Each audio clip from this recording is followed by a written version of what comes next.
Morbid Facts, Part 508. Right after purchasing some hot coffee from McDonald's in 2004, 79-year-old Stella Liebeck accidentally spilled it into her lap, causing horrific third-degree burns. The woman quickly went into shock and was hospitalized for 8 days while undergoing skin grafts. Since the burns were so bad, her lady parts had melted and fused to her legs. Stella suffered permanent disfigurement after the incident and was partially disabled for 2 years. She then sued McDonald's for making the coffee way too hot and was only seeking $20,000 to cover her medical bills. But McDonald's refused to settle with Stella as the media completely demonized her, calling her the poster child of frivolous lawsuits. However, people quickly changed their tune when photos of the horrific burns finally released. With one of the jurors being so traumatized, he forced his wife to quit drinking hot coffee. Stella ended up winning $2.9 million in damages from the lawsuit, but her life was never the same again.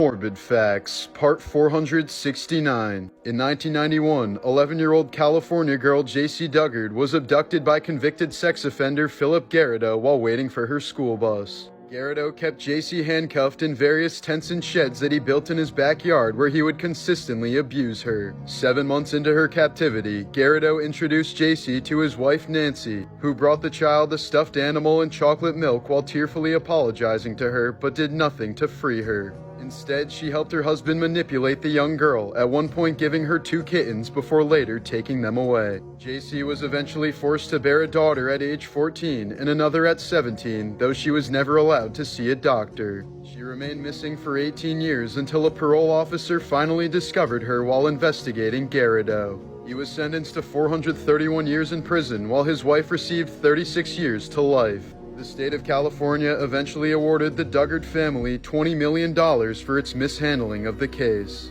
Morbid Facts, Part 369.